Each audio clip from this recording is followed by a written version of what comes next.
2024 లేదా 25లో డిగ్రీ లేదా బీటెక్ చదివారా? సాఫ్ట్‌వేర్ జాబ్ కోసం ఎదురు చూస్తున్నారా? అయితే కోడ్ జ్ఞాన్ 100 డేస్ కోర్సులో చేరండి, జాబ్ సాధించండి. Welcome to Suman TV. నేను మీ సుమన్ టీవీ.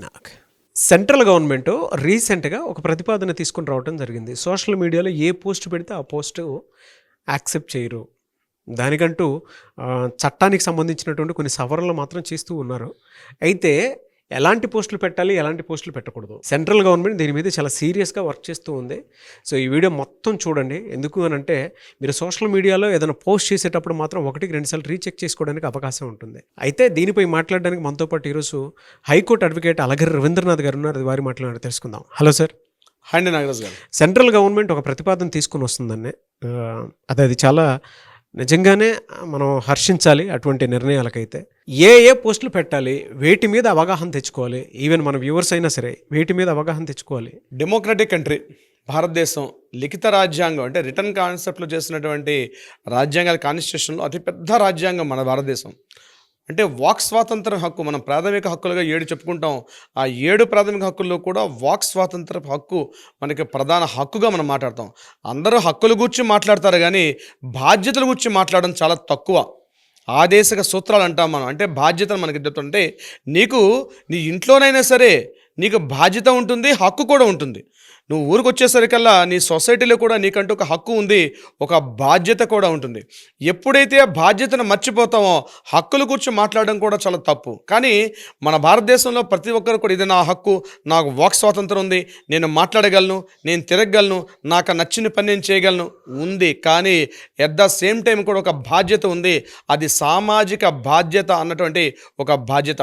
దేశంలో మన దేశానికి కావాల్సిన రక్షణ, మన దేశానికి కావాల్సిన రహస్యాలు, మనకు కావాల్సిన డిస్కషన్స్ ఏమైనా చేసుకోవచ్చు కానీ భారతదేశాన్నే అంటే మన దేశాన్నే మనం కబలించేటట్టుగా, మన దేశపు యొక్క ఉనికిని కోల్పోయేటట్టుగా ఎవరైనా భావోద్వేగాలతోటి ఏదైనా ఒక భావదారిద్ర్యంతో కొట్టుమిట్టాడుతున్న వాళ్ళు కొంతమంది ఈ దేశంలో తింటూ, ఈ దేశంలో ఉంటూ, ఈ దేశంలో అనేక సౌకర్యాలు పొందుతున్నటువంటి కొంతమంది దౌర్భాగ్య జీవులు ఇటీవల కాలంలో మనం చూసాం. పెహల్గాం దాడిలో కానీ, ఆపరేషన్ సింధూర్లో కానీ దేశంలో ఉంటూ, దేశంలో తింటూ, దేశం యొక్క సౌకర్యాలు అనన్య అనుభవిస్తూ కూడా భారతదేశానికి వ్యతిరేకంగా పోస్టులు పెట్టారు. వాళ్ళ యొక్క పరిస్థితి ఎన్ఐఏ వాళ్ళు వచ్చి ఏం చేశారో కూడా మనం చూసాం. సో దీన్ని కాస్త తీవ్రంగా తీసుకున్నటువంటి భారతదేశం యొక్క హోమ్ మినిస్ట్రీస్ డిపార్ట్మెంట్ ఏం చేశారంటే దీని మీద రాబోయే రోజులు సోషల్ మీడియా ప్రతి ఒక్కరి చేతుల్లో మొబైల్ ఫోన్ వచ్చిన తర్వాత ఎవరి యొక్క ఫీలింగ్స్ వారు షేర్ చేసుకోవడం కామన్ అయిపోయింది. ఈరోజు ఫీలింగ్స్ చెప్పుకోవాలనుకుంటే ఇంతకుముందు ఏదో మైక్లో మాట్లాడాలి, లేకపోతే ఏదో సమావేశంలో మాట్లాడాలి, సభల్లో మాట్లాడాలి, కొద్దిమందికి అవకాశం ఉండేది. కానీ ఇప్పుడు అలా కాదు. ప్రతి ఒక్కరి యొక్క అభిప్రాయాన్ని కూడా ఎవరికి వాళ్ళు ఈజీగా మన మొబైల్లో మనం మాట్లాడేసుకుంటున్నాం. వీలైతే మనకు నచ్చినటువంటి అభిప్రాయాలు, మనకు నచ్చిన కంటెంట్ మనం 10 మందికి షేర్ చేస్తాం. అంటే నీ యొక్క భావజాలం ఎలా ఉంటుందని ఫేస్బుక్ అని, ఇన్స్టా అని, రకరకాల ఇతర మాధ్యమాల ద్వారా, ఇతర మీడియాల ద్వారా మనకు కావాల్సిన కమ్యూనికేషన్ ఏదైతే ఉందో మనం చేసుకుంటూ పోతున్నాం. అయితే ఇక్కడే సెంట్రల్ గవర్నమెంట్ ఒక కామా పెడుతూ వస్తుంది, ఒక పుల్ స్టాప్ పెడుతుంది. ఏ రకంగా అంటే మీరు ఏ కంటెంట్ అయినా మాట్లాడుకోండి, మీకు స్వేచ్ఛ అన్నటువంటి మాటన మాకు స్వాతంత్రం ఉంది, అన్నటువంటి భావ స్వాతంత్రం ఉంది, అదేవిధంగా వాక్ స్వాతంత్రం ఉంది అన్నటువంటి ఆ మాటన మీరు మాట్లాడాల్సినటువంటి విషయాలని కూడా, మీరు షేర్ చేసుకోవాల్సిన అభిప్రాయాలు కూడా లిమిటేషన్స్ ఉండాల్సి తీరాల్సిందే అని చెప్తూ కొంతమంది మేధావర్గందరూ కూడా అమిత్ షా గారి ఆధ్వర్యంలో ఒక నివేదిక ఏర్పాటు చేశారు. తొందరలోనే అది చట్టరూపం కూడా జరిగే అవకాశం ఉంటుంది. తద్వారా ఏమవుతుందంటే రాబోయే రోజుల్లో ఎవరైతే ఈ సోషల్ మీడియా ద్వారా ప్రచారం చేస్తున్నటువంటి కొన్ని రకాలటువంటి వ్యంగ్యాస్త్రాలు కావచ్చు, భారతదేశానికి వ్యతిరేకంగా మన పొరుగు దేశాలు వాటికి సపోర్ట్ చేస్తూ, ఏం సార్ పొరుగు దేశాలు ఒకటే కదా, అది ఒకటే కాదు కదా, మనం ఈ దేశంలో ఉంటున్నాం. ఇప్పుడు నీ ఇంట్లో నువ్వు ఉంటున్నావు, నీ ఇంట్లో నువ్వు ఉంటూ మీ అమ్మ, నాన్న, మీ తమ్ముడు, మీ చెల్లి, మీ వాళ్ళని తిడుతూ నువ్వేమైనా పని చేయగలుగుతావా? అది చేస్తున్నా ఎవరైనా హర్షిస్తారా? ఇంట్లో వాళ్ళని హర్షించిన వాడివి బయట ఏం హర్షిస్తావని. ఈ భారతదేశం నా ఇల్లు, ఈ భారతదేశంలో ఉన్న వాళ్ళందరూ కూడా మనం చిన్నప్పుడు స్కూల్లో చదువుకున్నాం. భారతీయులందరూ నా సహోదరులు, భారతదేశం నా మాతృభూమి అని చెప్పుకున్నాం. జనని జన్మభూమి ఇచ్చ స్వర్గాదపి గరియస్ అని రామచంద్రమూర్తి ఎప్పుడో రామాయణంలో నాకు స్వర్గం కన్నా గొప్పది ఏదైనా ఉందంటే నాకు నా మాతృభూమి నాకు గొప్పది అని చెప్పి సాక్షాత్తు శ్రీ మద్రామాయణంలో అయోధ్యకాండలో రామచంద్రమూర్తి చెప్తారు. జనని జన్మభూమి ఇచ్చ స్వర్గాదపి గరియసి. బహుశా ఇన్ని మార్లు జరిగినా సాక్షాత్తు రామచంద్రమూర్తి చెప్పారు, నాకు స్వర్గం కన్నా నేను ఉన్నటువంటి దేశం గొప్పది, నా మాతృభూమి నాకు గొప్పది, అది నరనరన జిన్ను ఆలోచించుకున్నటువంటి వ్యక్తులం కాబట్టి మనతో దేశాభిమానం ఉండాలి. మన ప్రాంతీయాభిమానం కాదు కావాల్సింది, నేను పలానా ప్రాంతం వాడిని, భాషాభిమానం కాదు కావాల్సింది, మనలో దేశాభిమానం ఉండాలి. ఎప్పుడైతే దేశాభిమానంతో ఉంటామో మనం సమిష్టిగా ఉండగలుగుతాం. ఇన్ని రకాల భిన్న మతాలు ఉండేటప్పుడు భిన్న మతాలు ఉన్నాయి, భిన్న సంస్కృతులు ఉన్నాయి, కానీ ఒకే ఏకీకృత భావంతో మనం కలుగుతున్నాం. దీనికి కారణం ఏంటి అంటే మన రాజ్యాంగం కల్పిస్తున్న మన హక్కులు అందరినీ సమానంగా ఉన్నాయి. భారతదేశంలో ప్రాంతాలు వేరైనప్పుడు కూడా ప్రతి ఒక్క ప్రాంతం వ్యక్తి కూడా నాది భారతదేశం అని చెప్పి ఫీల్ అవుతున్నాం. ఈరోజు మన తెలంగాణనో, మన ఆంధ్రానో, తమిళనాడు వాళ్ళు ఏదో చిన్న చిన్న విషయాల్లో మనం కాస్త వ్యతిరేకంగా మాట్లాడుకోవచ్చు కాక, కానీ ఎప్పుడైనా దేశానికి ఒక అపకారం కలిగినప్పుడు యావత్ భారతదేశం కూడా జాతి కుల మతాలకు వ్యతిరేకంగా అందరం కూడా ఏకతాటి మీదకి వస్తున్నాం. దానికి ప్రూఫ్ అయింది. ఎన్నో సందర్భాల్లో మనం 1947లో స్వాతంత్రం వచ్చినప్పటి నుంచి ఇప్పటివరకు అనేక సందర్భాల్లో మనం కలిసి ఒక ఏకీకృత భావన ఉంది. కానీ ఈనాటి యూత్ పిల్లల్లో, ఈనాటి కుర్రవాళ్ళలో మాత్రం అటువంటి భావన లోపిస్తుంది. దానికి కారణం మనం కార్పొరేట్ చదువులు కావచ్చు, ఇతరత్రా కావచ్చు, దాని గురించి మనం మాట్లాడుకోవడం కాదు.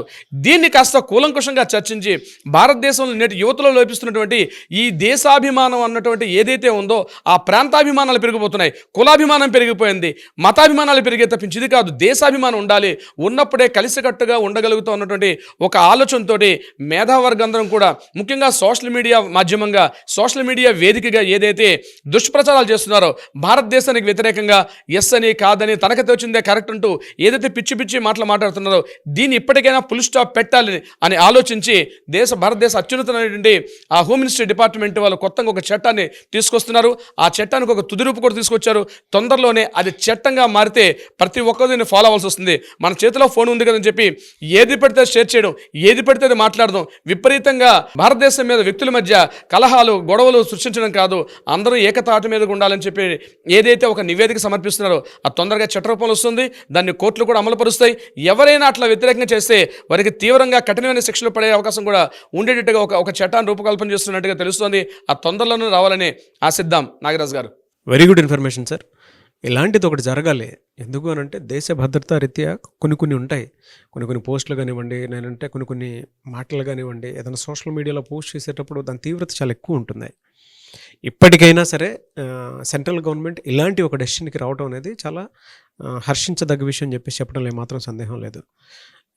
1-2 సార్లు రీచెక్ చేసుకుంటారు. మనం ఏం చేస్తున్నాము, ఎందుకు ఇలా చేస్తున్నాము, ఎందుకు చేయి అంటే ప్రతి ఒక్కరూ తమ హుందాతనాన్ని ప్రదర్శించుకుంటూ, అంటే ఉన్మాదాన్ని కూడా హుందాతనంగా ప్రదర్శించుకుంటూ మాట్లాడేటువంటి వాళ్ళు చాలామంది ఉంటారు. అటువంటి వాళ్ళకి మాత్రం ఇది చెంపపెట్టని చెప్పడంలో ఏమాత్రం సందేహం లేదు. అవునండి, ఇది ఎంత త్వరగా అయితే అంత త్వరగా జరగాలని మనస్ఫూర్తిగా కోరుకుంటున్నాను sir. Anyways thank you so much Alagiri Ravindranath garu. Thank you so much Nagaraju garu. Suman టీవీలో మీ పర్సనల్ అండ్ బిజినెస్ ప్రమోషన్స్ కోసం కింది నెంబర్కి కాంటాక్ట్ చేయండి.